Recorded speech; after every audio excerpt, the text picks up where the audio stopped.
Good morning, good afternoon, good evening, or good night, depending on when or where you're watching this from. And welcome to a different kind of episode of the Code Crown podcast. My name is AJ, I am your host for this, and today we're going to be doing something that's been quite requested. Now, I'm very sorry that I haven't had time to either do this before now or make my own version of it, because the version that we're going to be looking at here has all the tools but could use a bit of elaboration. But we are of course looking at a Digimon villain tier list, and this was something that's been asked for quite a bit since I did my seasons ranking, which I'm thinking about maybe doing again now that Adventure 2020 has ended.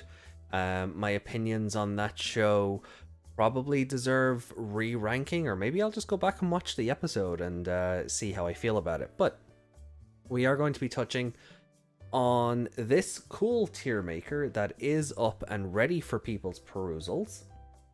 It has been made by Joey-san 507-44606. That is a mouthful.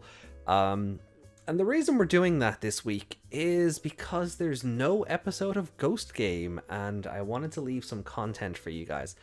Also, OBS and my Elgato just aren't getting along recently, and my live stream quality has taken a hit. My ability to live stream has taken a hit. So I wanted to be able to do something for you guys that is Digimon related in the spirit of the channel, but until I get a new computer, the live streaming stuff is kind of on hold, and I don't want to leave you guys without new stuff for too long, because I'm afraid you'll leave me and I have abandonment issues. Please don't leave me. Please like and subscribe. But we are going through, this list has villains all the way up to Aplimon, which I think is really cool. The Adventure 2020 villains aren't listed here. I will probably just add those in post. I'll talk about them after we go through the main list here, and I'll maybe just add them in post. A Ghost Game, it's too early to say or to even have them ranked to this, so that's fine. But I'm pleasantly surprised that this tier maker does include Apmon, but there's a couple of instances where I think you can see, like, the Dark Masters here are all one group, and I don't think that's fair, because I think like groups like the Dark Masters, the Charismatic Four, the Royal Knights, the evil legendary warriors, the 7 Death Generals, you know, they should all be individual. And if I was building this, I'd have made them all individual entries, because some people in these groups are better than others. So maybe we'll do a part 2 of this down the road, but because there's no Ghost Game episode this weekend is the weekend I'm moving, I just wanted to do this and put that content out there because it has been something that's been requested. So going through our ranks, we have S rank for toppest of top tier, we have A rank, we have B, C, D, F, and we have Black War Greymon. So he gets a tier all to himself because he is my least favorite villain of the lot. So we're just getting that out of the way now. Angst War Greymon can die in a fire. So I am content to just leave him there. So we'll just go in order, like this: Frontier, Savers, Cross Wars, Try is here with Ordinemon. Then we have some Apamon, then we go back to Adventure, 02, and Tamers. So we'll just kind of go in order rather than by season, just because that's what's in front of us. So Lord Nightmon, Roto Nightmon, Crusadermon, Load Nightmon, god, this thing has too many names, and Dynasmon or Dunasmon from Frontier. I'm gonna put them in A rank, I think. because I think it's as my biggest gripe with Frontier is also the most cathartic in a way, right? And we're looking at these as is my evaluations here are based on how much of a threat they were to the antagonists, how much effort it took the protagonists to beat them, you know, how menacing, how threatening, all of that stuff, right? We're looking at them as villains rather than was the show good or bad. And these two spent, you know, I've talked about this before, it feels like they spent about 25 episodes kicking the Frontier kids' asses. Like, they one-up them at every turn and then sent them to the moon. So they're A rank. I'm so tempted to put them up on S rank because they're effective villains. The protagonists just never seem to be able to one-up them at all. And yeah, like in terms of their effectiveness as villains, I definitely think they're an A rank. They you know, and that it doesn't, my feelings about Frontier, they are my biggest gripe about Frontier, but at the same time that's what makes them effective villains. And for a villain tier list, yeah. Okay, so the 10 legendary or the evil 10 legendary warriors are a mixed bag because they're in one entry on their like collectively. I have to sort of rank them collectively to go with this. And like you have, I'm going to be using dub names because I don't remember a lot of their sub names, but you have ones like Ranamon and Grumblemon that are, you know, yeah, they're okay. Then you have Mercurymon, who is just, oh, Mercurymon is my favorite of the evil legendary warriors, right? My absolute favorite of them. I really love him being like this Shakespearean theater actor in the dub. That has always stayed with me and has always been an aspect of that character that in my head is just, that is how they are. Probably not how they were portrayed in the sub version of Frontier, but God, Mercurymon is just amazing. Not to be confused with Mercurymon from Frontier, or from Savers, or Marukimon as he was called. But so this is what I'm saying about groups, right? They all have their memorable moments, right? But you can rank them. Like if I was to rank the evil legendary warriors, like from what I remember, it would be like Mercurymon, Grumblemon, Ranamon, and Loemon, or you know, would be above. Would he be above Mercurymon? Tough to say, but collectively as a group, let's see. Ranamon beat Fairymon in her own evolution episode, but then in her own beast evolution episode couldn't control her own powers and they won the fight because she helicoptered away. You know, so Ranamon is kind of low tier, and Mercurymon and, you know, by further extent Sephirothmon is so high tier. Grumblemon, like, he was just kind of there, but I think he was at least a bit more threatening than Ranamon. And even, God, what is her evolve form? Alamanokari? Calamarimon. Why was I thinking of Alamano? I was thinking that Scorpiomon thing. So... You know, like Ranamon is like the cute one, she's the girl, she's the cutesy one, you know, and Grumblemon is just kind of there. Oh, I think collectively I'm gonna say a C, because the highs of the legendary warrior, the evil legendary warriors, aren't as, you know, the highs of this group are drastically pulled down by the lows of that group that they're. And maybe it's a case I need to go back and re-watch Frontier. I've always said that, you know, a lot of my Frontier opinions are kind of skewed because it's been so long, that I could probably do with a rewatch. But because I don't have that same I don't have the same excited memories for a lot of them, unlike say Mercurymon. And that was more because of his dub gimmick, but also the whole Shadow Seraphimon thing. You know, the fight with him leading to Takuya's fusion spirit, and that whole thing where his goggles, like, it's shattered, but they heal through like the goggles heal through evolution energy, or are repaired. Speaking of, do you like my goggles? I got them for Digimon stuff, and then I never wore them on the Ghost Game stream last week, so this is their debut. But yeah, I think C rank is kind of fitting for them. They're not immemorable enough to be a D rank, but they're also just kind of run-of-the-mill. Yeah, they're there. Okay, Sharobimon.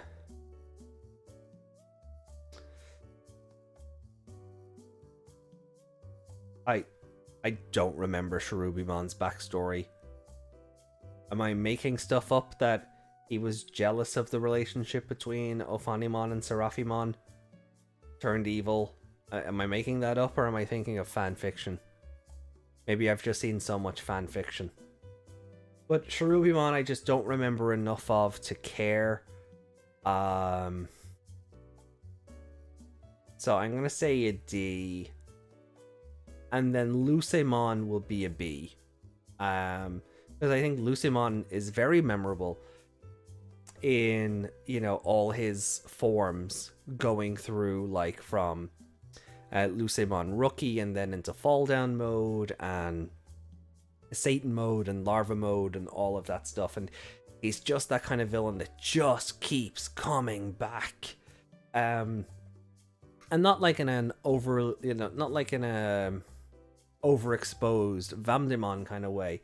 It's just every time he dies, or you think you've got the edge on him, he pops back up and he's stronger, and the team have to go to new heights. And yeah, so I think Lucemon is higher ranked than the evil legendary warriors, who are then higher ranked than Sharobimon, because I really don't remember Sharobimon's story in Frontier.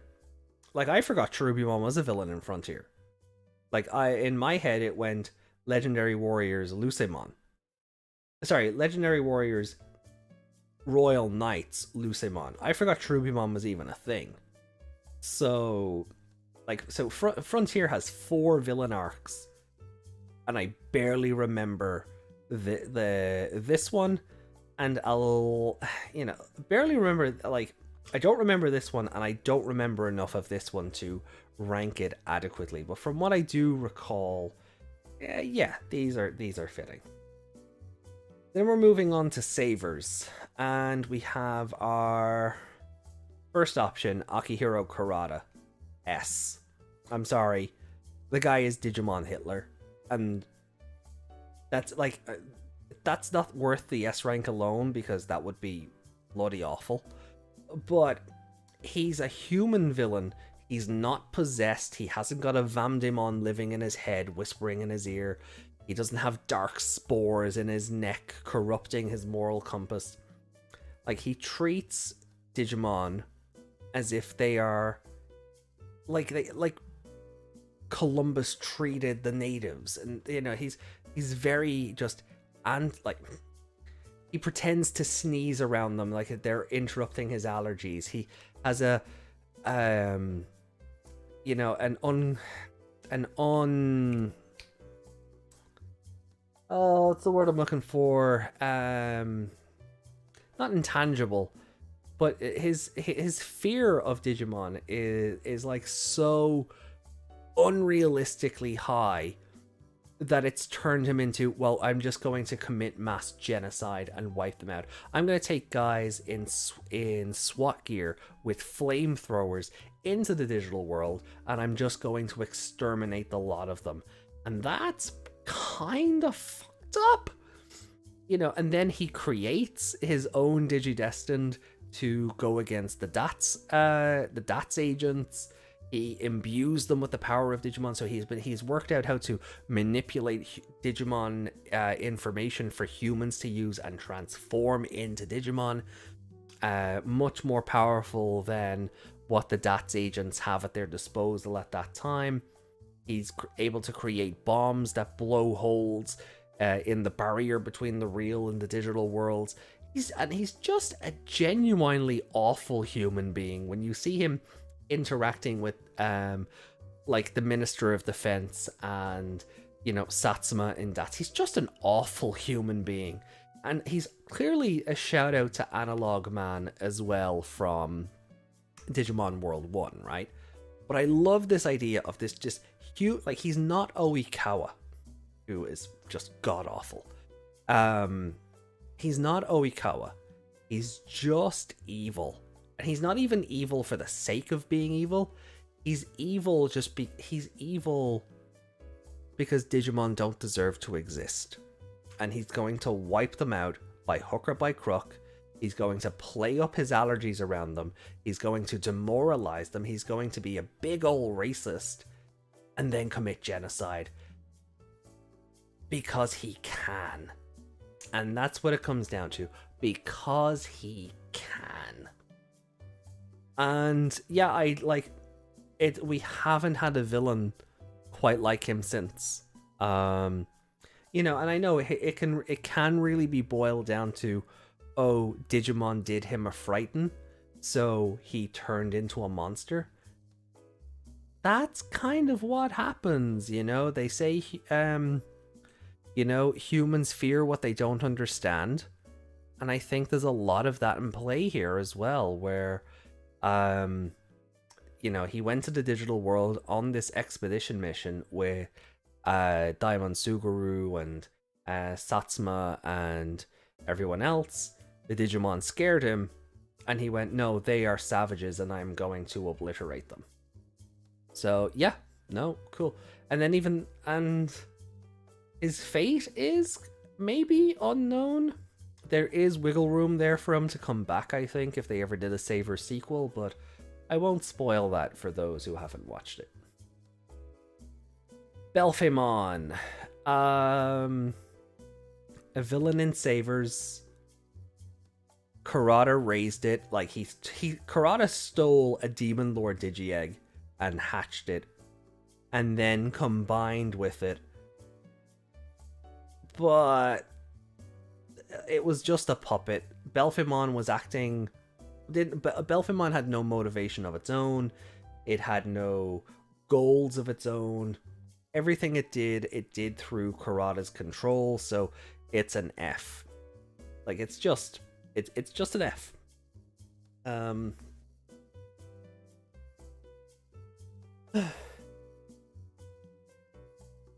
we have Yiggdrasil. Yiggdrasil... Well, Yiggdrasil is Yiggdrasil, isn't it? Like, Yiggdrasil looked at the actions of Kurata, captured Suguru Daimon, held it prisoner for 10 years, agreeing with Suguru not to invade the digital world or do anything. Sorry, not to invade the human world, because it wanted to see if Suguru's idea that humanity could be better was something that could be believed. Kurata fucked all that up again, 10 years later during the plot of Savers. So Yggdrasil goes, right, send out the Royal Knights, destroy all humans. And so Kurata's mindset for wiping out the Digimon rolls back into the human world through Yggdrasil. So one thing here is that the Yggdrasil entry is on its own. There are no royal knights for savers in this tier list, which I think is a missed opportunity because they were villains here for Frontier. The royal knights were villains in savers. They later turned on their god and tried to save the world, but initially they were antagonists. But for what I was saying for Yggdrasil, where, you know, Yggdrasil judged humanity through Kurata's actions and decided that humanity had to be destroyed.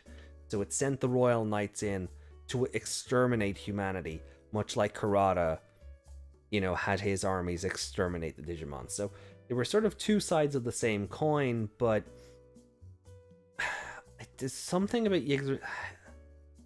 And I think it's because I'm kind of done with the oversaturation of Yggdrasil in Digimon stories, and I would argue the same for the Royal Knights. If I'm talking about these on the same merits, these two should both be S rank.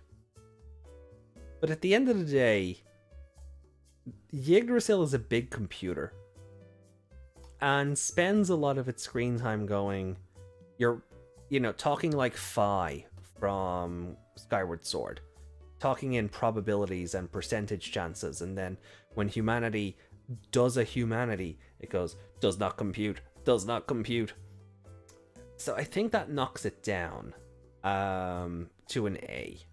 In terms of a villain, I like the mirroring of Yggdrasil's logic for preserving the digital world versus Kurata's just insanity for exterminating it.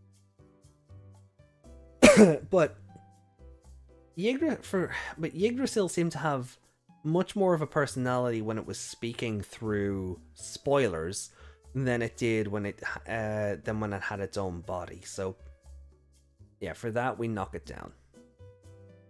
And then we get to the biohybrid trio. So Koki, Ivan, and Nanami.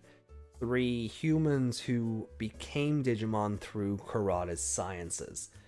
They spend a good chunk of when they show up, similar to Rhodonightmon and Dunasmon, just kicking the protagonist's ass.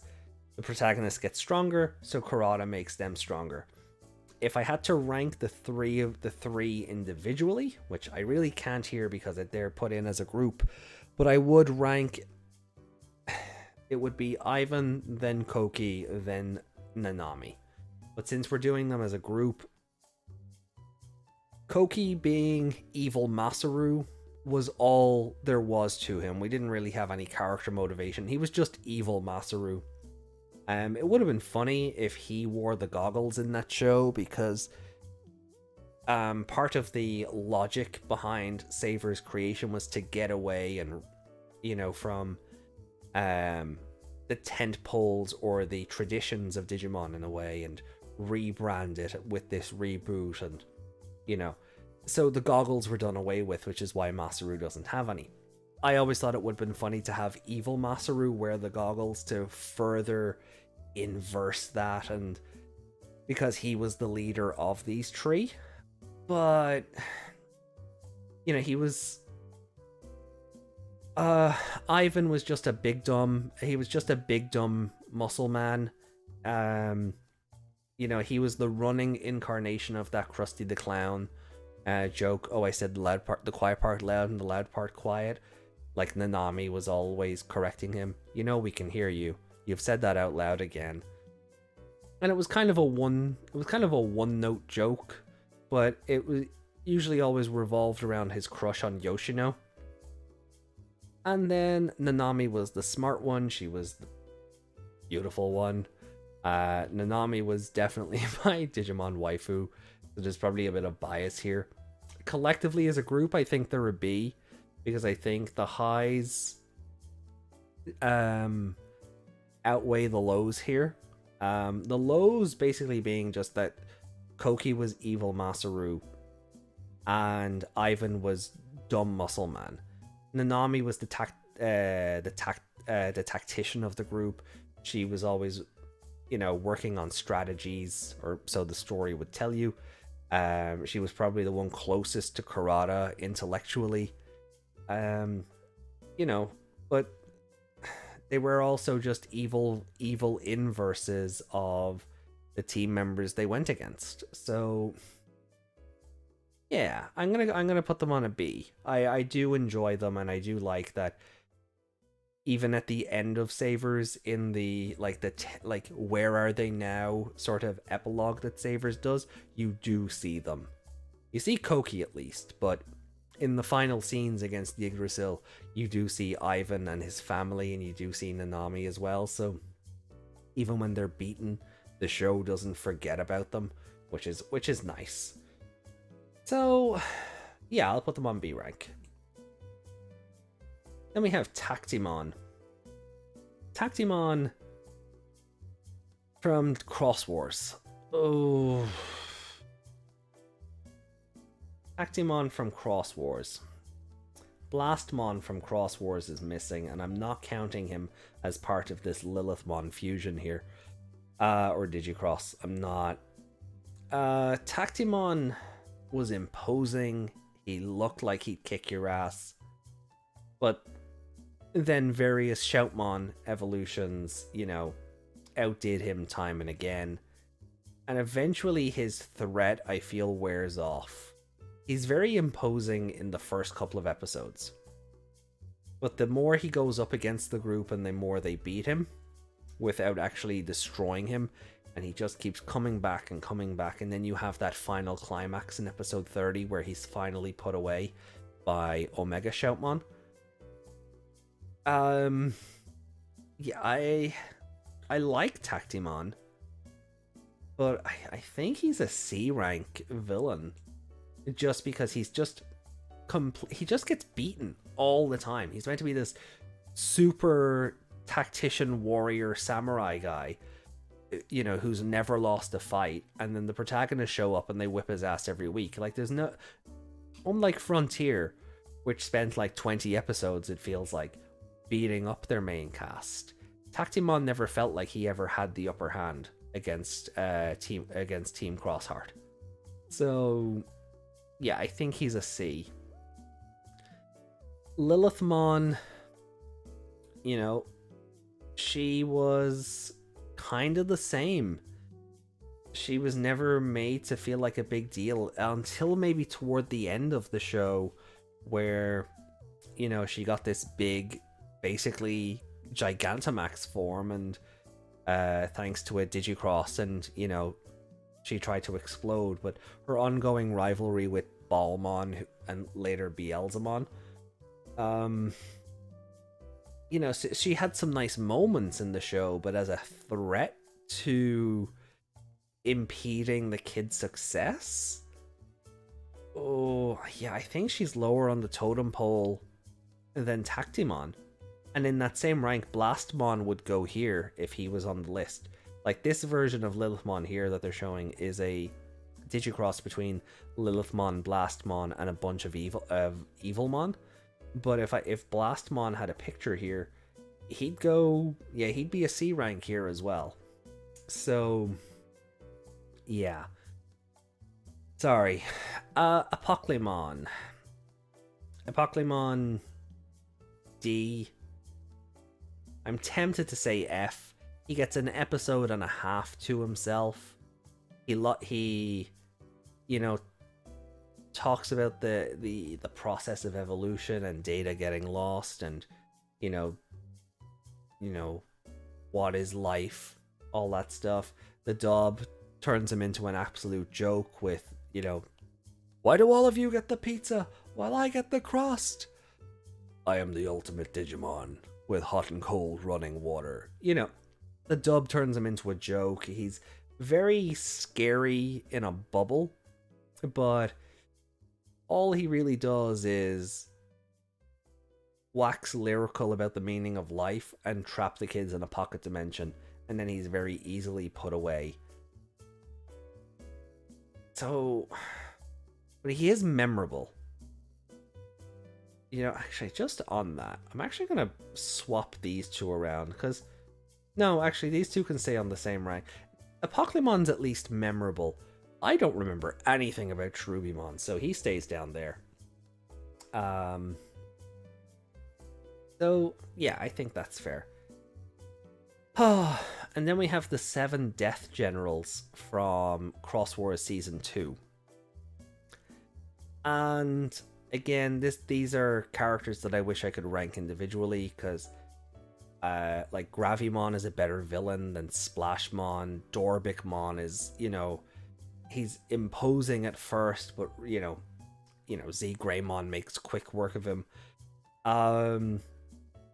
Olegmon, starts off, really it starts off very threatening, and then turns it into like our jolly pirate friend who fights for the strongest side, but really just wants the best for his shipmates and his crew and all of that. So they have different rankings as characters and their effects on the show. That lumping them all into one is something that I just feel is kind of does them a disservice. But and then you have you've stuff like Neo Vamdemon or Neo Myotismon, who had a good story with the white Lopmon. Was it Gravimon, the one who murders Decardramon? Then you have the whole thing of Apollomon and Apollomon Whispered, and I think that was an interesting concept. I don't think they did enough with that concept. I would have liked to see that go on for another episode or two, but time constraints, I suppose. But they all have. I think Splashmon was probably my least favorite of the Death Generals.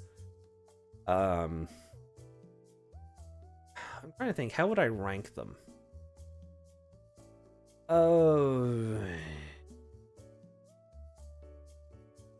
would have to come back to you on that. But as a group, I think collectively, the Death Generals are B rank. I actually think they're a higher B than Lucimon and the Biohybrid trio, because they all have memorable moments. And they're not in a situation where the highs of them collectively are brought down dramatically by the lows of the group. Because like Splashmon's biggest offense, was that when he mode changed, he was just a big growly water tiger thing.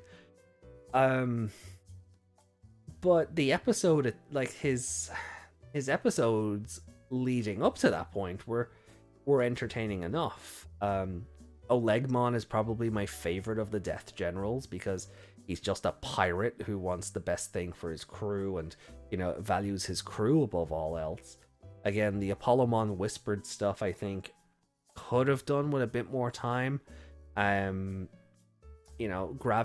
that whole thing with Decardramon and trying to get Kiriha to find the true meaning of love, or remember the true meaning of love. Yeah, it's weird. If you were to assign the kids crests in this show, Kiriha is love and kindness, where Taiki got powered up by Zenjiro and Akari's friendship and courage. That's how we get Omega Shoutmon.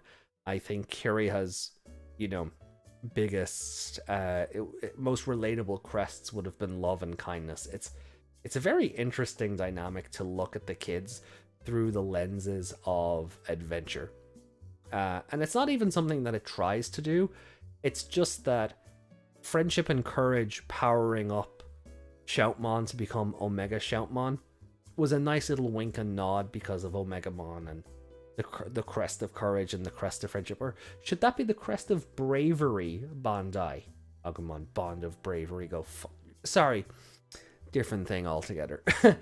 But I think collectively the Death Generals are a high B rank. So moving on then to Dark Knightmon. Sorry, S. He's an S rank villain. I can't sing Cross Wars Dark Knightmon's praises enough. I've always loved, like, the design kicks ass, but it's the backstory. It's the hold he has over Nene. This Digimon who has abused the partnership system to get his way and is manipulating his partner to do evil things, even though she might not want to. Like, using her brother, who he already partnered with on it. Like, he used her brother to activate the Digivice, and then used him to control his sister to get her to do everything on his behalf and be a general that he could mold and manipulate. And they've such, like, Nene and Dark Knightmon in Cross Wars, they have such a good story together, and Dark Knightmon is always going to be one of my favorite villains because of that. So yeah, Cross Wars, Dark Knightmon, an S rank for me. I don't know if I want to put him above Karada or not, because Karada is just, like, both of these are just, they're not evil for evil's sake. They have goals in mind, they have purpose, they have ambition. Dark Knightmon, all he does is talk about his ambitions and why he is the way he is. And I'm so tempted to move him above Karada. I might have to come back to this. And then we have Bagramon, who... Bagramon, like, okay, this version here is Bagramon fused with Dark Knightmon, right? So, but it still represents Bagramon, right? It's, I think it's meant to be like final villains that we're seeing here. I think that might be why it's this form rather than the one we see throughout most of Cross Wars. And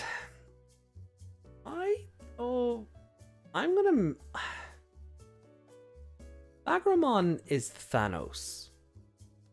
MCU Thanos. I should probably clarify. Like, he spends a lot of time, like, his goal is looking for the Code Crowns from the 108 worlds, to fuse them all together into the Code Crown itself, the thing this podcast is named after.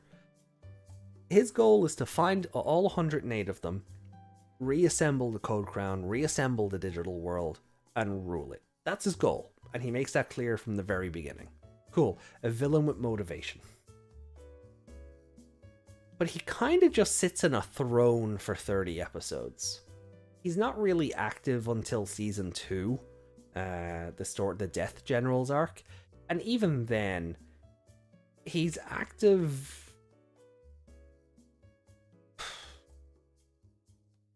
He's active more, but Dark Knightmon is still running around doing all his bidding, keeping the Death Generals together, acting as the reconnaissance point, or the, like, Dark Knightmon is, I think Dark Knightmon is justified in a lot of the stuff he does later on against Bagramon, because Bagramon doesn't do anything in the show. He's got a cool design, and he's imposing, and when the group does have a showdown with him, or Taiki and Shoutmon come face to face with him a couple of times, there is an oh crap, but he also looks like your grandpa. He's also a buff grandpa with a giant bone skeleton arm. But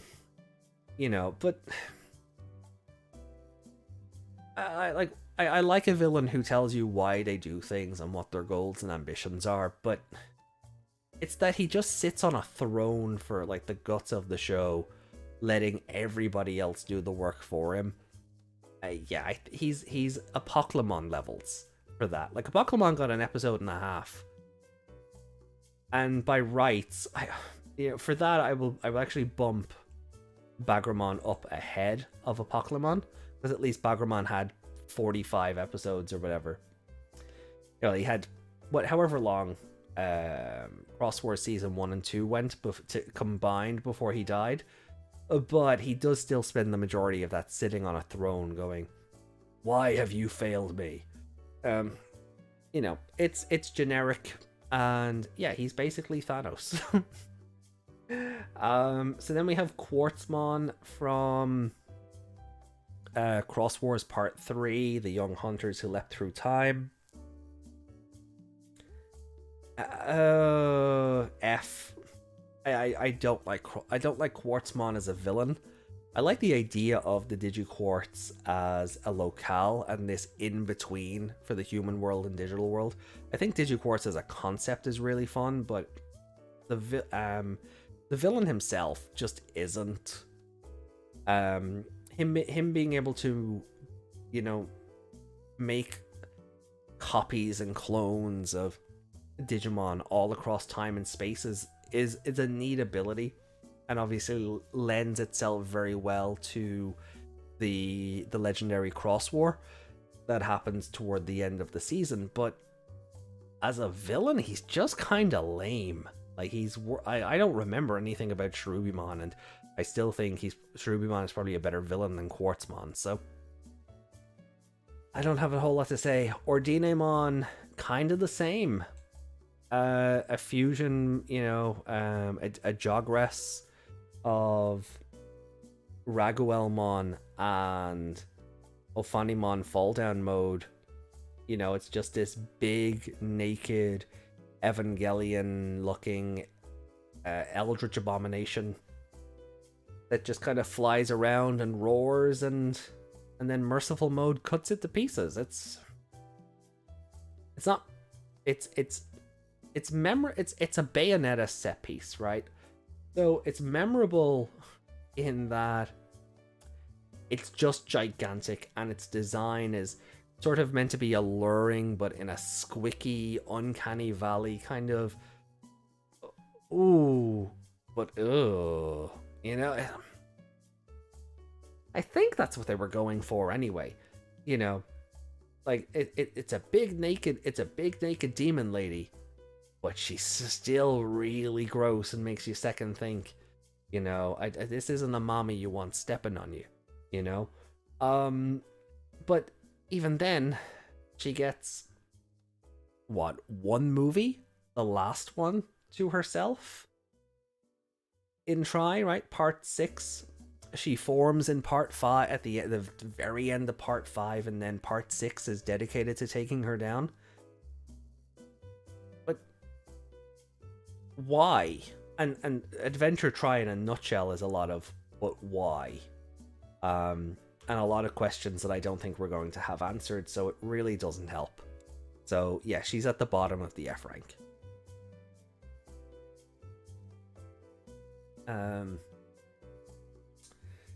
Then we get to the Charismatic Four. I think that was their name. The something four. Anyway. Not like the Dark Masters, but they were basically Applimon's version of the Dark Masters. I like Charismon was really fun. Beautymon was really fun. I'm blanking on the other one. There was one of the other ones then was just there for torture. Like he took pleasure in kidnapping Ray and, you know, trying to torture him for information and things. And like they destroy the Digivices. They really do. When they show up, they leave an impression on you as villains, and you go, oh crap, how are we going to defeat these? So they definitely do make an impression on you. I wish they lasted longer, is the only thing. So while I think they have memorable characters and a great intro, I don't think enough is done with them. But I will put them, they're a low B, I want to say. Yeah, actually, you know what? Maybe there is better. They're not C rank. You know, because they're very good. They're very good villains. They certainly leave an impression on you. And like Charismon gets one of the better fight scenes later on in the show. Beautymon, I think, is just really fun because she's a juxtaposition to you know, a lot of what Eri is all about as a person and a character. And geez, I'm blanking on the other two's names, but you know, the medic, I think it's like Medicmon or something ridiculous like that. But basically, it's like a mad scientist doctor who's into, you know, experimentation by torturing. He's really creepy. I put the fourth one of the four. I can't remember for the life of me. But overall, I think the highs of the group aren't weighed down too much by the lows. So I think a middle to low B is a good place for them. Then we have Mienumon, who I'm gonna give Mienumon an A. Honestly, I'm gonna give Mienumon an A because she lasts for a long time in that show, and her whole thing is serving Leviathan, you know, and just causing conniptions and being kooky and crazy, and you know, just trying to stop the Apply drivers at every turn. And she's just this ever-running presence. Her little sock puppet thing is creepy, and then later on, when she gets a power-up or an evolution, you know, she becomes just that bit more, you know, similar to Ordinemon, where it's like hot, but no, I shouldn't be looking at this. And the fan art says otherwise. But I don't know, I just like Mienumon as a character, you know. I don't know what you know, I think she's a stealth app, and I think that's mostly because of the chameleon sock puppet that she carries around. But her just being a consistent thorn in the Apply driver's side, and for lasting as long in the show as she does, yeah, I think she's an A rank there. Saskimon from Applymon. I like him less than the biohybrids, but I like him more than the evil legendary warriors. Like, he's just malicious. Like that's just his thing. He likes puzzles, and he likes being malicious. And then that's kind of his jam. But I don't think he's not as, I don't like him more than who's already on this list, right? So I don't think he's a better villain than the Death Generals. I don't think he's a better villain than Lucemon. The Charismatic Four, I don't remember their actual name. And the Biohybrid Trio, you know, who, you know, so I think that's fitting for him. I do like him more than these, but I like him less than these. So that's a fitting place for him, low B. Then we move on to Leviathan, who, yeah, S. This ranking is probably indicative of my feelings of Applymon as a whole, but Leviathan basically answers all your questions at the end of the show and doesn't leave any plot holes.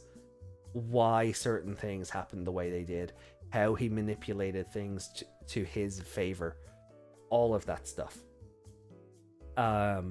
Leviathan is like the first villain that just leaves you going, oh, that's why, and oh, that makes sense. Oh, and again, it comes down to villains with motivations and ambitions and stuff that makes sense. So yeah, S rank. I don't think he's, I like him as an S rank villain, but I don't think he's better than these two. So hey, it's like a low S rank is still an S rank, right? Edaman from Digimon Adventure. B. A. Yeah, A rank. I'm gonna go A on this. He for the Tag and Crest arc, he was always there. He actively tried to attack the kids, actively tried to, you know, murder the children, which is something Digimon villains don't often do. It's always, oh, I'll fight your proxy. But you know, no, Edaman was just, no, I'm just gonna go for the kids. He never let it, like, okay, I won't say never, but unlike someone who's coming up very soon, he rarely, if ever, lost because of his own hubris, or because he decided, I'll leave you on the table and let the laser kill you, rather than making sure you die in front of me. You know, if he ever had to retreat, it's because stuff went awry, you know, or Skull Greymon showed up. I know he was behind a screen for that episode, but that's kind of a plan that backfired. Using the evil Greymon backfired when our Greymon, you know, went rogue effectively. So it's usually a case of plans backfiring or just being generally overpowered by the kids. And then he got a good couple of comebacks, like going from Edaman to Edaman combined with the Dark Network, to later coming back as Metal Edaman and being killed by Zudamon's hammer, because it was the only thing that could actually pierce the chrome Digizoid armor. And he's super memorable. He's just a guy in a monkey suit. It's why he worked really well as the villain on the stage play, because that just went, hey, this is gonna be fun, and they played it up for laughs. So also, yes, same Edaman. So you know, he makes a comeback in the stage play, and it's a welcome comeback, unlike, say, Vamdemon, who's like, oh god, it's Vamdemon again. Because Edaman is, when they're writing for Edaman in Adventure, it's not that they don't take themselves too seriously, but they have a lot more fun with it. And I think by having a lot more fun with it, they let themselves, you know, have some more straightforward plots, some more less edgy or angsty writing. You know, Edaman gave out to his troops, but he didn't send them to a dungeon. Okay, yeah, he just murdered Gotsumon and Pumpkinmon in the original, sure, but he wasn't, you know, and he wasn't afraid to get his hands dirty. Plenty of time he went out and fought the kids himself. He didn't just leave it to the minions. So yeah, I like Edaman. I like Edaman a lot. So yeah, low A, definitely. Oh, the Dark Masters. Oh, the Dark Masters. Metal Seedramon, Puppetmon, Machine Draymon, and PAmon. Oh, or Metal Seedramon, Pinocchimon, Mugen Draymon, PAmon. Sorry, it's Piedmon in the dub, but it's PA. God, they're a high A, aren't they? Like, they are a high A. Like, I try not to let the nostalgia of Adventure 99 overwhelm me with this, but geez, when the kids go back to the real world, go back to the digital world, and everything is just bleak. Everything is gray. There's no color. They destroyed Primary Village. They've wrapped the world up into a big old mountain. You know, Metal Seedramon killing off Waymon really left the impression that, like, the stakes have been raised. It's, you know, Pinocchimon pulls a gun on Takaru. You know,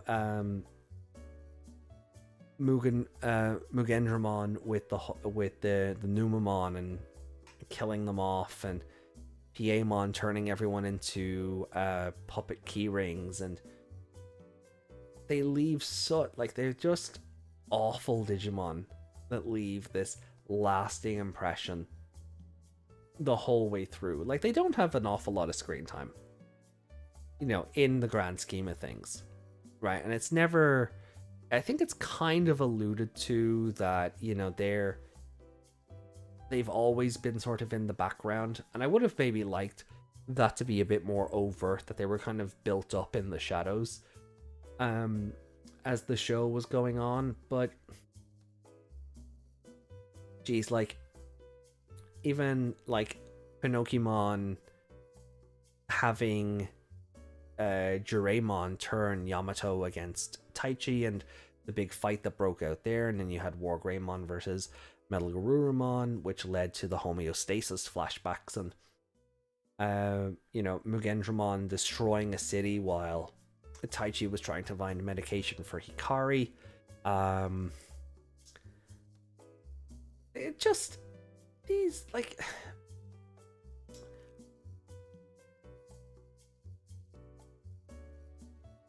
I don't want it to be a case where nostalgia is getting the better of me here. But for the first series of this franchise, which has now run 20-something years, even watching it back, as I said at the start of this, it's when they get back to the digital world after it opens up in the sky and they do the thing and they raise up into the beam of light and they get back. Everything is just fucked. Like, oh no, this is... I don't think we're in Kansas anymore. This isn't the digital world we remember. This is the Dark Master's digital world. This is chaos and anarchy, and they are the most powerful beings on the block, and nobody is safe. Waymon, Wizardmon, Chumon. Enough happens to split the group up. They're not even adverse to taking out their own minions or turning on each other. They are just there to slaughter. To maim and kill and slaughter, and Paimon or Piamon or whatever will laugh the whole way there. And then they all sort of balance each other out, in terms of,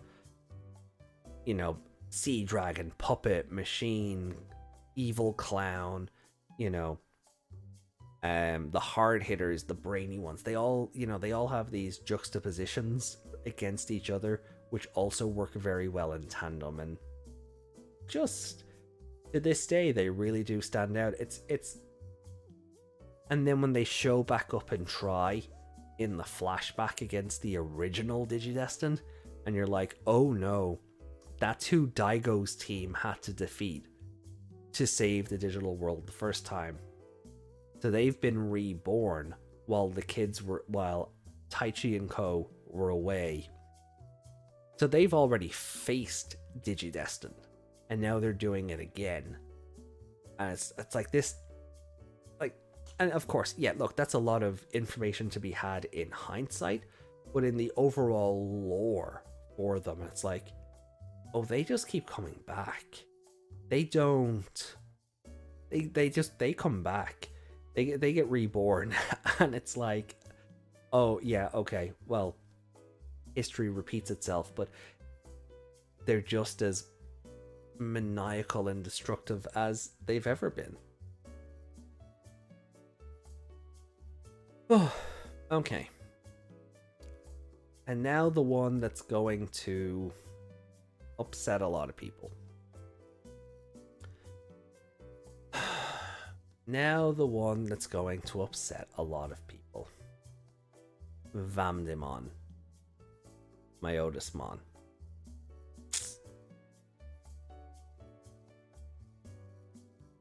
I see, but it's C.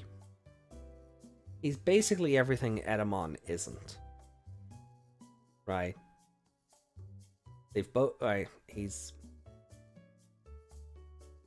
It's not even that he's like, every villain is an egomaniac. That, But he often loses to his own hubris than he does through any sense of strategy that the kids have ever done. He's not a good villain. I understand why he's loved, and for what he does for the story of adventure is probably why I don't have him ranked lower, if I'm being honest.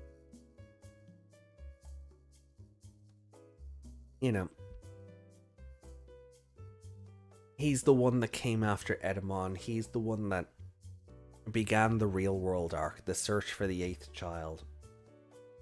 The backstory with Tailmon, the abuse of her as Plotmon, Tailmon's hatred for him, draining women of their blood in the real world, you know, being an actual vampire. And then of course the showdown on the rooftop. I get why he has such... I get why he has the adoration he does. And I appreciate what that has done for the franchise as a whole.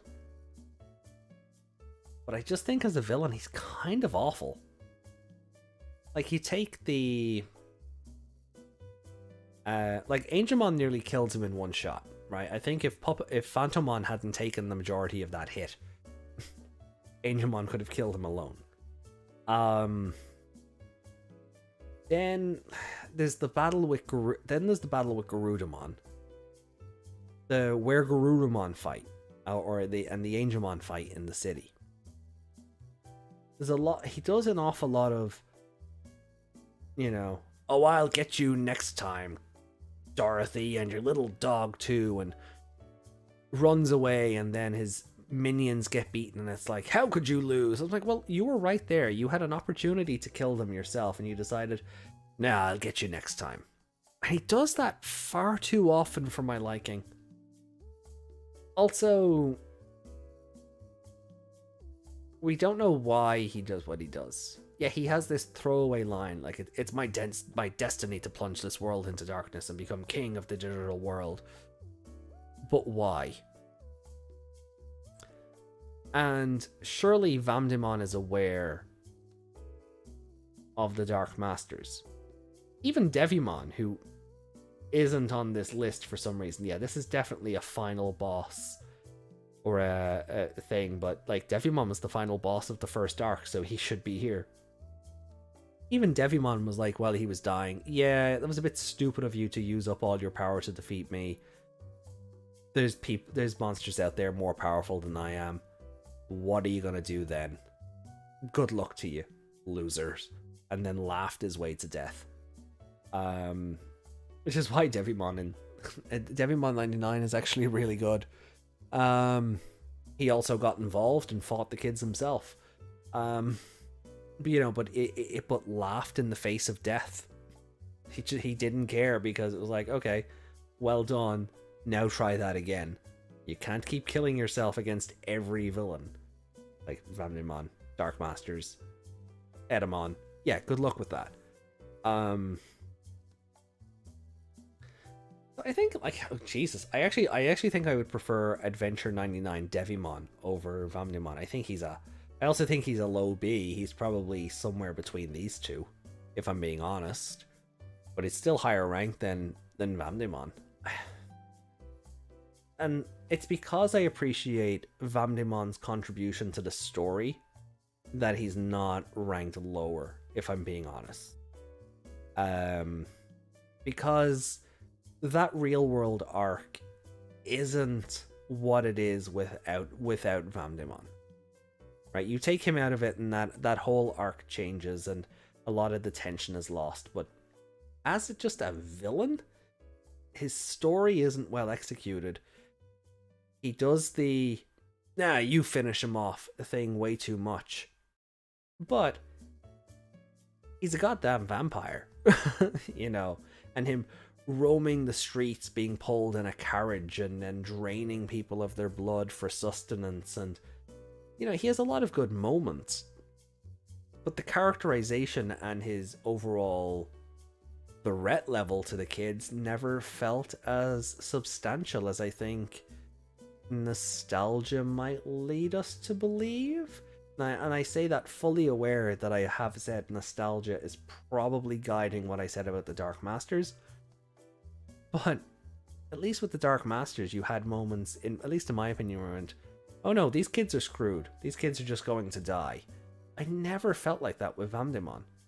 Now, on my initial watch, way back in the day, or even on repeat watches over the years, the Dark Masters always just seemed to have this edge over Vamdemon as a villain. It was just like, oh yeah, Vamdemon is child's play compared to you guys. Oh, you're gonna kill these kids. And then we have Kenichi Joji. Interesting that Ken's here, but Devimon isn't. Or Chimeramon. You see, there's a lot missing. Maybe my version of this would be overthinking it, but Ken, the Digimon Emperor. I'm gonna put him up. I'm gonna make him. You know what? I think that's fair. A high A. I don't think he's like. He obviously shares some stuff with Kurata in that he's an evil villain. Well, he also has it going for him that, you know, he's also a Digidestined. You know, he shares some of those traits with Nanami from the Biohybrid trio. One of her evolutions, Quetzalmon or Kotalmon, depending on your translation, or sorry, depending whether you're looking at the sub or dub version, is Wormmon with the Crest of Light. So Nanami being the brains of the group and having an evolution that's based on Wormmon, you know, is a nice reference to Ken.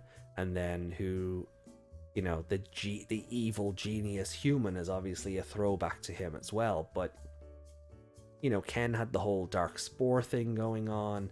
But as a villain, like, because the Dark Spore stuff doesn't come up until later on in the show, right? We don't know about that at the time that he's a villain.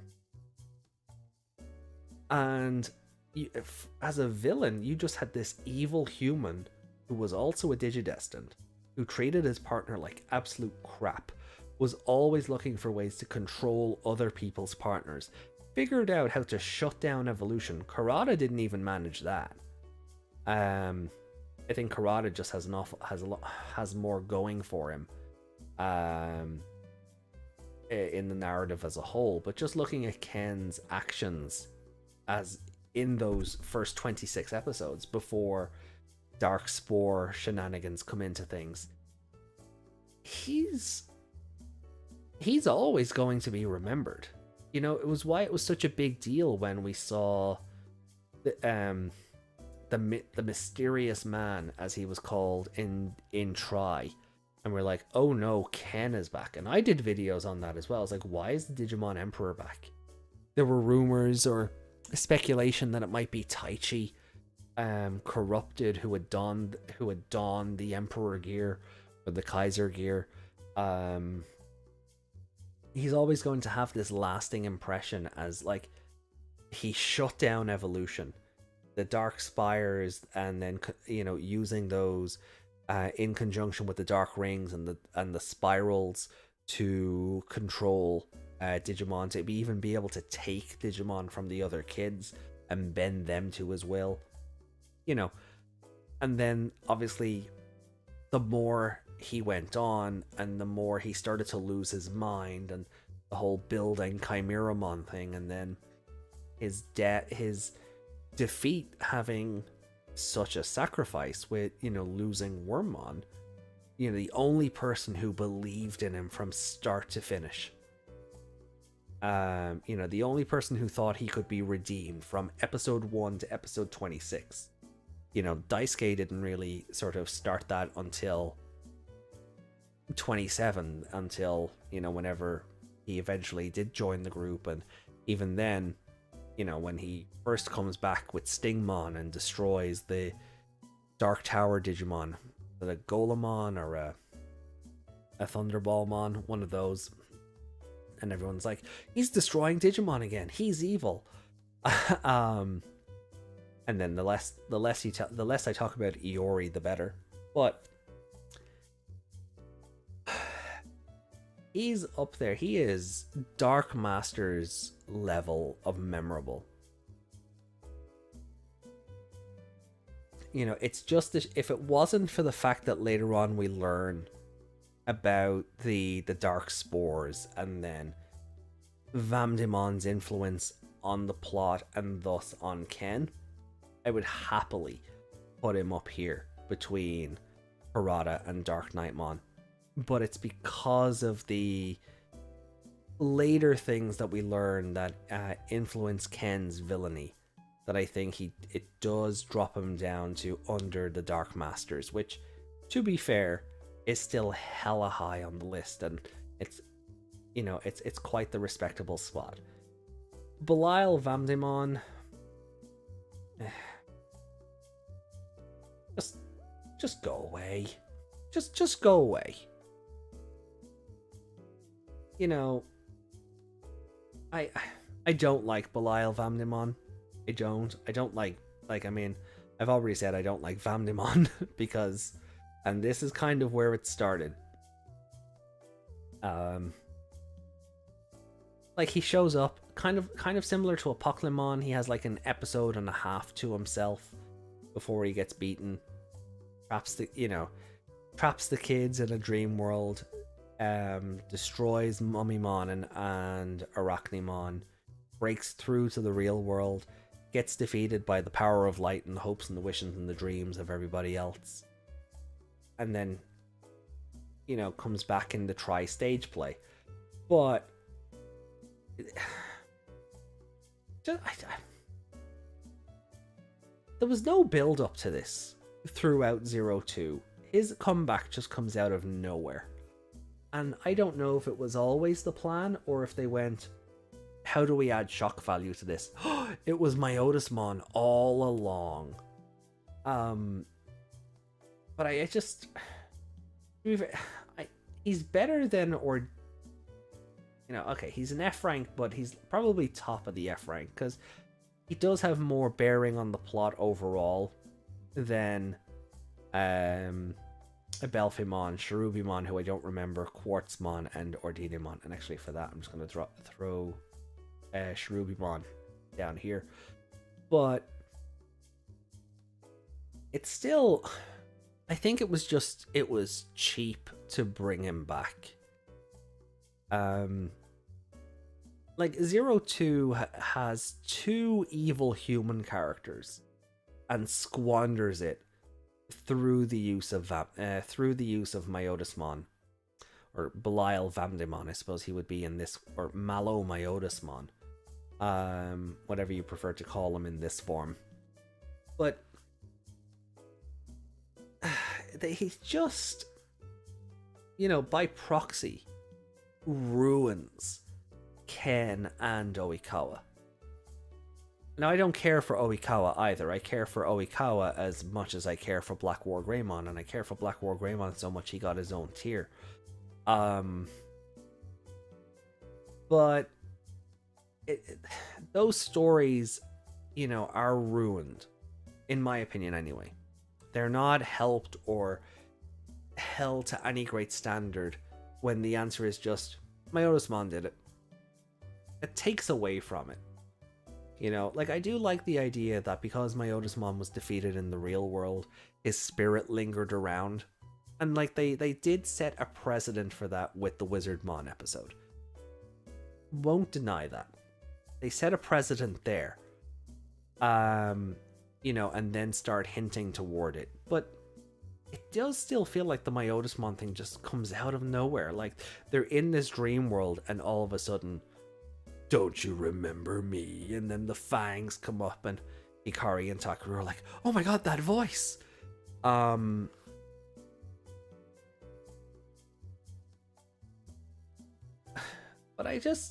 I would have liked something different.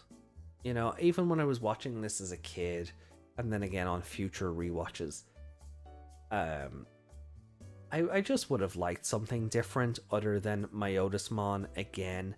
And a lot of that is to do with how much I feel Myotismon was lacking in Adventure 99, which, you know, that I only talked about a couple of moments ago, that bringing back a villain that I already didn't care for was just kind of, you know, and again, because he only shows up for an episode and a half, much like a Pokemon,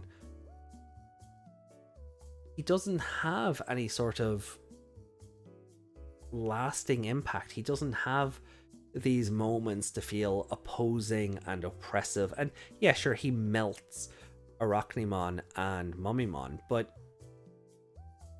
what does he do other than that? Other than just be a big monster for Imperial Dramon to shoot at? You know? Oh, he trapped them in their dreams. But what did he do while they were dreaming? Nothing. He didn't kill them. He didn't attack them. He didn't wipe them off the face of the earth. He just sat there and let them dream. And this is what I'm talking about. This is my problem with Myotismon as a whole. Hubris. You know, it's the James Bond fallacy. Why would I kill you when I can just leave you strapped to this table and let the laser beams kill you? Just kill them, Myotismon. You have them right there. Just kill them. But it is what it is, right? So we move on. And then we have the 12 Devas from Digimon Tamers. And Christ on a bike, I'll be here all day if I try and talk about all 12. Right? At least individually, I could hear them off, I think. But as a group, as a collective unit, ooh.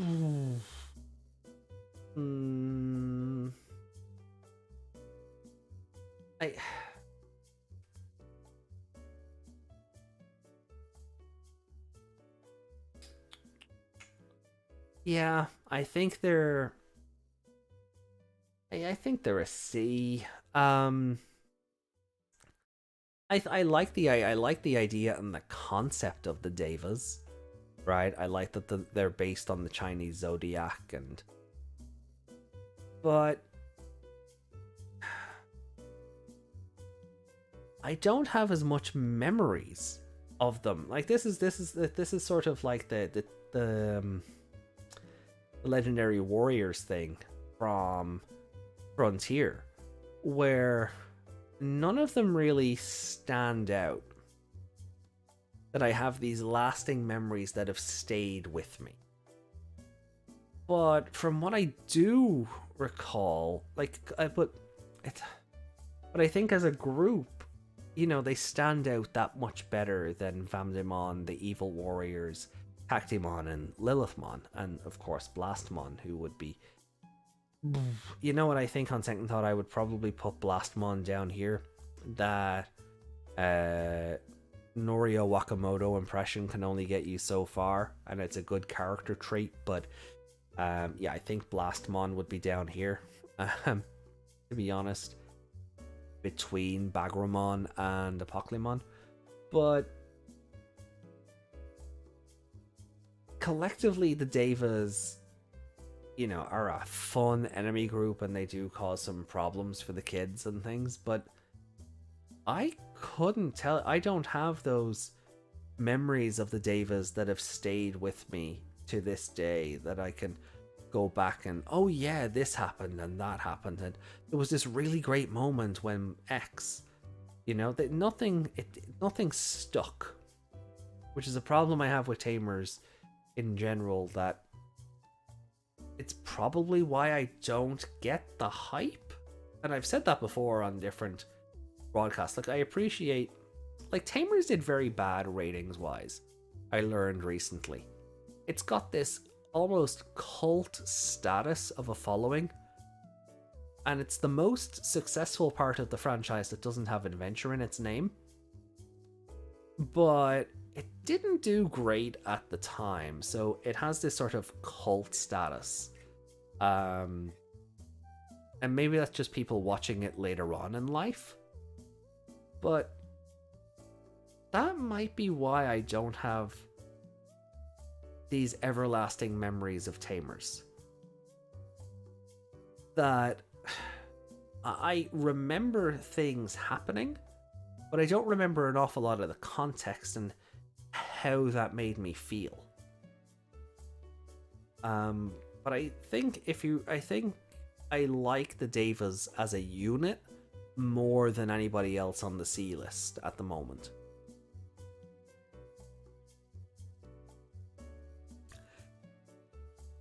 And I'm going to piss off the fans one more time. I like Mercurymon as a villain better than Vamdemon, so you're getting pushed down there. And then we come to the D Reaper. Oh god. Oh god, the Eldritch Abomination. The final villain of Tamers.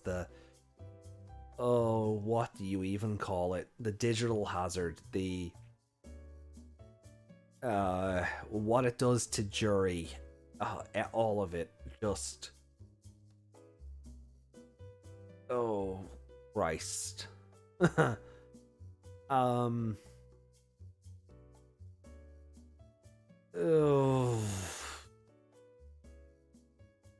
I'm gonna... Yeah, oh... Oh, I don't know if I want to make it an A, a low A, or a high B. Do I like the D Reaper less than Edaman? Yes, because the D Reaper isn't a character. It's an Eldritch Abomination. It's memorable for being that. It's memorable for what it does to Jury.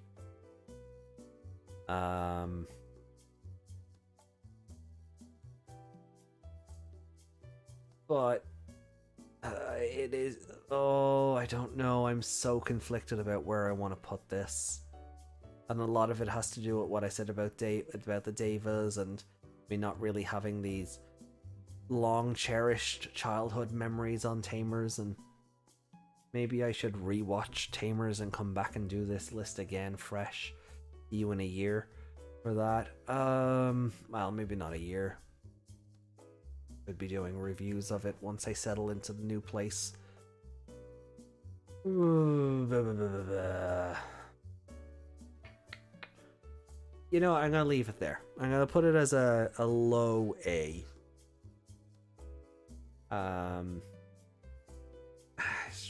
No, I can't, honestly. I feel like I'm doing that to placate people in the comments who are going to be like, how could you rate the D Reaper so low?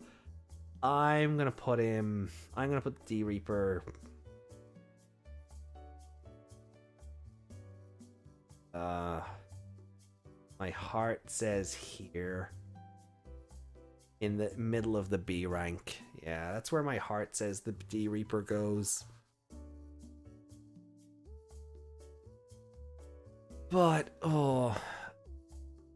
Yeah, look, I know people aren't going to be happy about that, but it's my list at the end of the day. You go here, do it yourself, if you prefer. Now, I want to add Adventure 2020 into this. And I can tack these in post, but, so let's start with Devimon as a villain. Devimon as a villain in Adventure 2020 is... If he had just died as Don Devimon, I'd have said a D rank. I'd have probably put him down here next to Apoclymon. But it's the fact that he comes back like as a digital spirit ghost thing in a lot of important Takaru and Patamon moments, right? Particularly the evolution to Holy Angemon, where he gets that data back and evolves, or Angemon takes that data back and evolves, and that's why it explains why Holy Angemon's arm is black, right?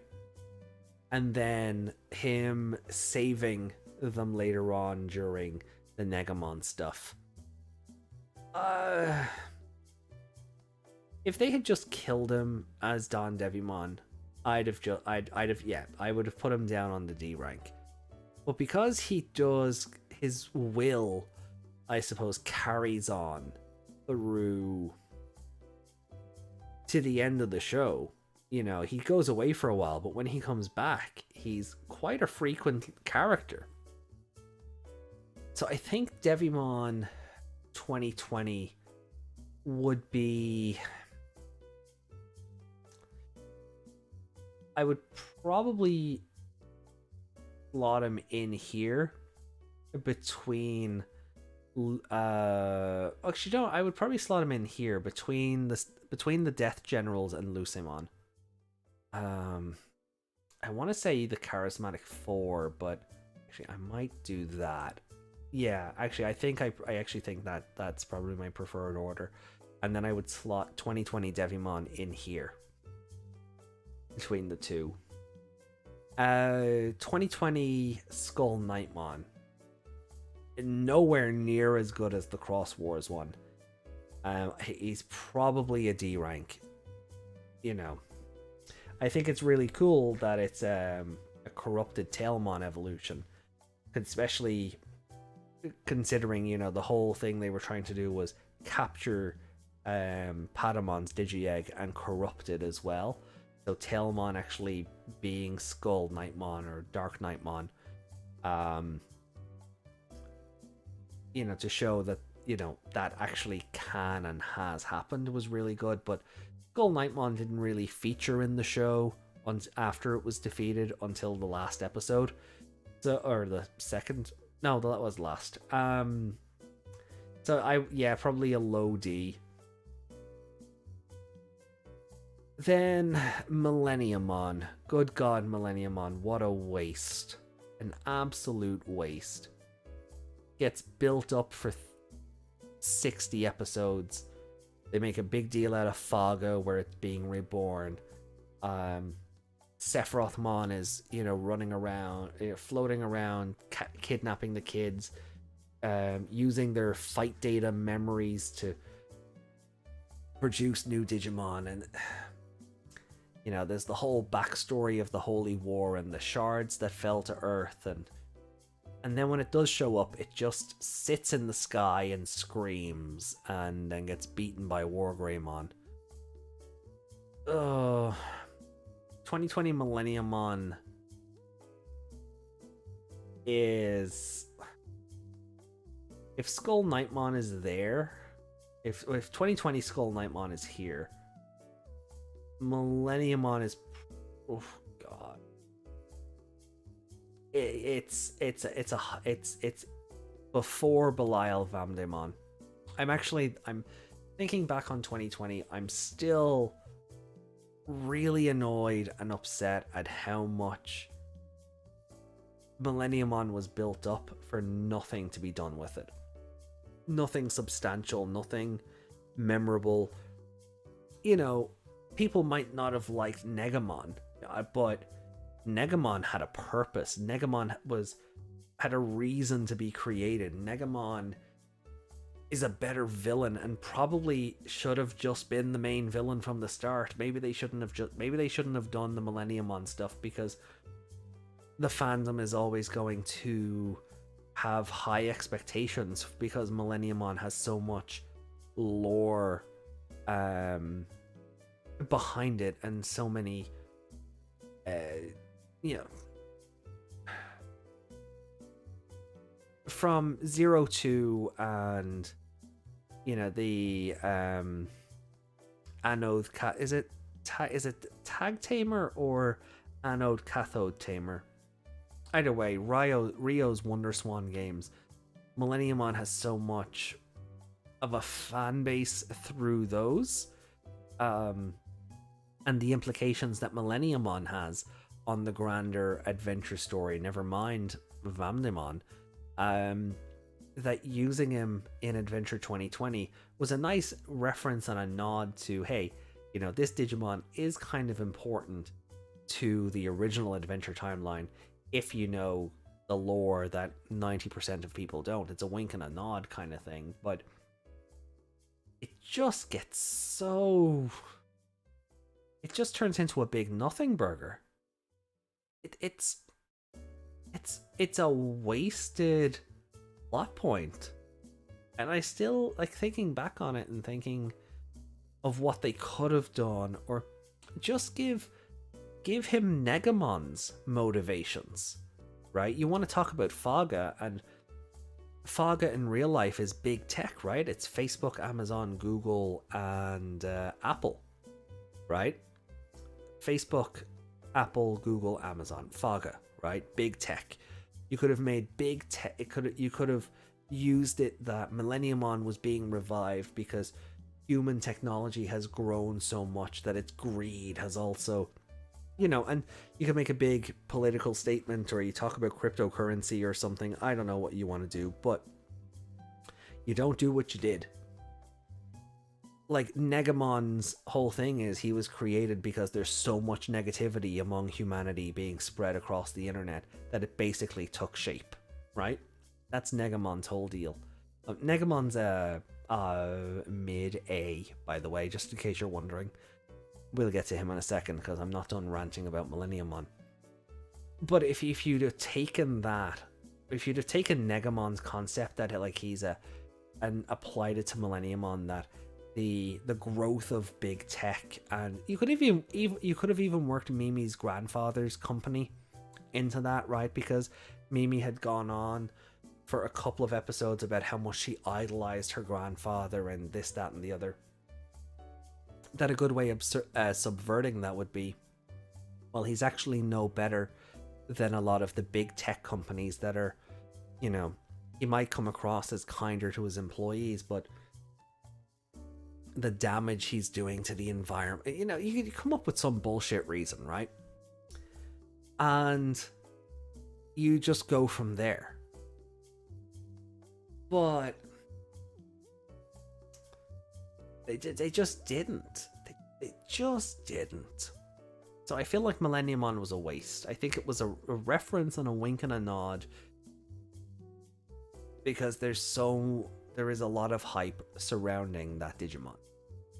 But I think Negamon was much better executed, and I think Negamon is actually, if I had to put Negamon on a scale, I would put him in there between Ken and Rhodonightmon and Donusmon. I would put Negamon here, because I think Negamon, for something that showed up for basically 3 episodes, had much more characterization and motivation and just ambition, like things that I loved about these two. Just put them in here. While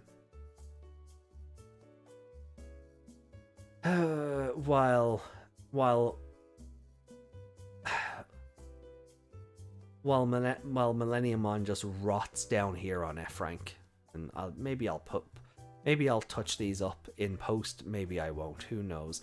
Well, you will, you're watching this now. But that will do it for our ranking. Let me have a look at your comments. So far, at time of recording, it is 10 to 1 on Thursday morning, so we're not in the regular podcast time sphere yet. So if comments do come in on last week's episode, between time of recording and when this goes live, I will read them out next week. So let's have a look here. So there's 8 comments on our Mystery of the Museum episode. And I'll just go bottom to top as I always do, and then we'll wrap things up here. So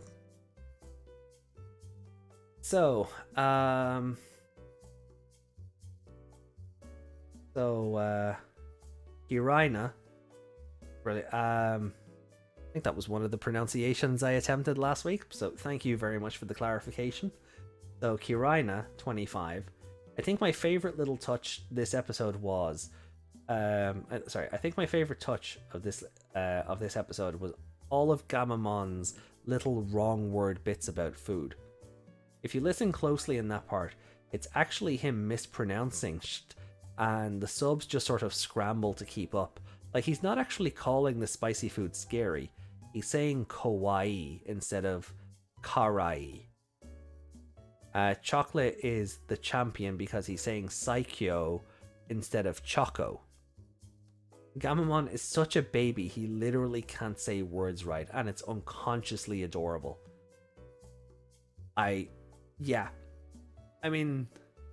So the subs are right but the subs don't have the nuance of he's a baby who can't say things correctly, right? And that is still super adorable. I appreciate the clarification because I wouldn't have picked up on that myself, but you know, so it's the subs are right, but they're also wrong because there's no, like, if this was a fan subgroup, you'd probably have like translators note at the top of the screen, this is actually the context for what's happening here, which the Crunchyroll subs don't always have, right? There's context missing for that form as well that Hero fills out to be able to leave and things, so that's really fun. So thank you for the clarification, Kiraina, and thank you for watching. I hope I haven't lost you based on this.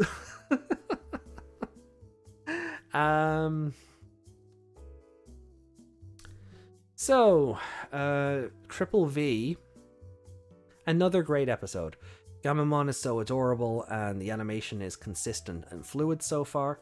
The only nitpick is that the evolution sequence is kind of quick. On another note, I'm finally in the process of watching Cross Wars, and so far, 33 episodes in, it really surprised me. I thought I would not like it, but so far, it is amazing.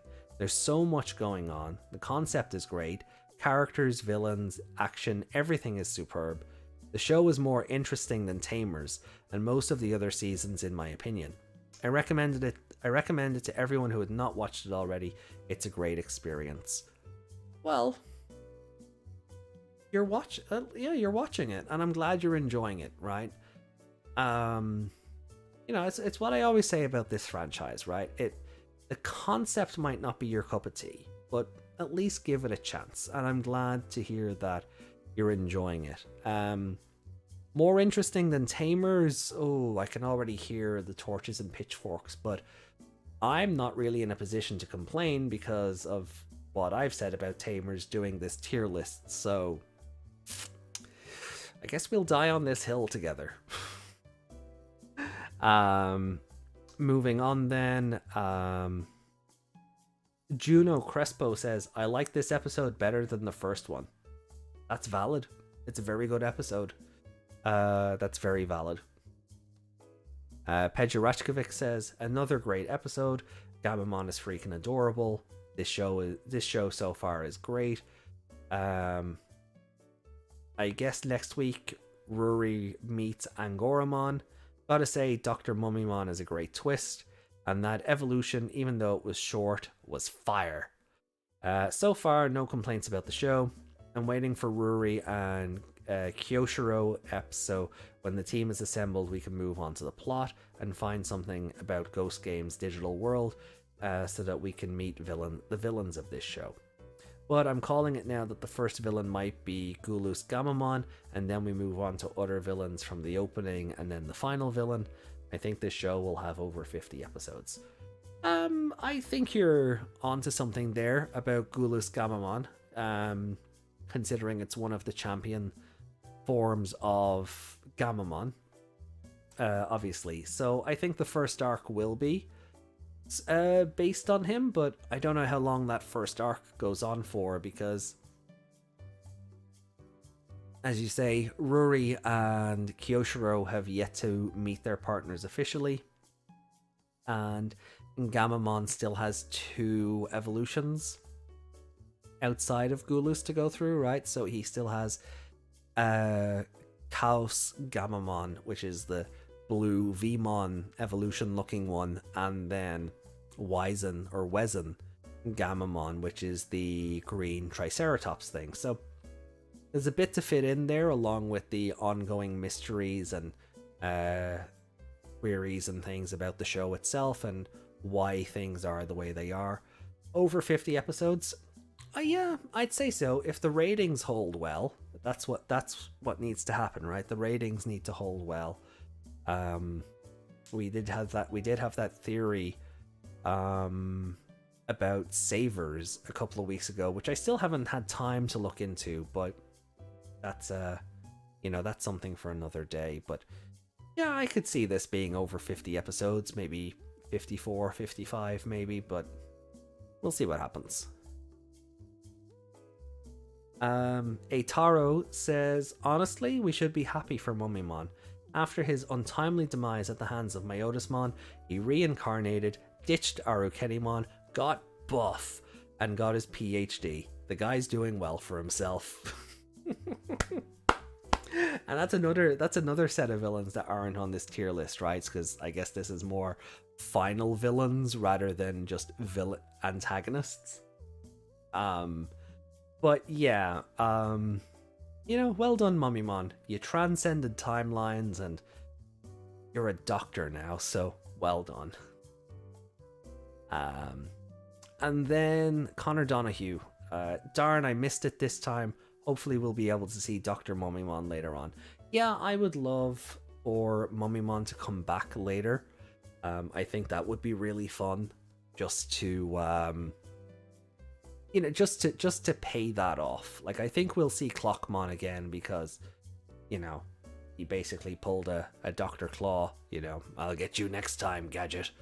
You know, so I think he'll come back. Maybe he'll evolve, I don't know, but I definitely want to see Mummymon come back with, you know, a much better understanding of human medicine and maybe trying to improve it. And I think it'd be fun just to see him. Yeah, I think it'd be fun just to see him. Or maybe we get a montage or something of him interacting with doctors or doing things for them, but because they can't see him, they think the hospital is haunted or something. I don't know. I think it'd be really fun, but I guess we'll just see how it goes. But we are going to leave this here for now. Any other comments that come in after Connor's, I'll read on the next podcast. So thank you very much for joining me for this episode of the Code Crown Podcast, where we look at Digimon final villains on a tier list. So if you agree or disagree with anything on the list here in front of you, be sure to let me know in the comments down below. Like and subscribe. If we do get to 10,000 follows or subs, by the way, we will be doing a 12-hour watch along of Digimon Adventure, 99, not 2020. So definitely, you know, hit that sub button, circulate the tapes, tell your friends, all that stuff. Let's get it. Let's get AJ to 10k, huh? Hashtag AJ to 10k. So I will leave it there. Have yourselves a good more night. Do take care. Thank you for watching, and I will see you back here live next Sunday for episode 3 of Digimon Ghost Game Scribbles. And with that, we are out. Take care. Like your hair, drink your water, and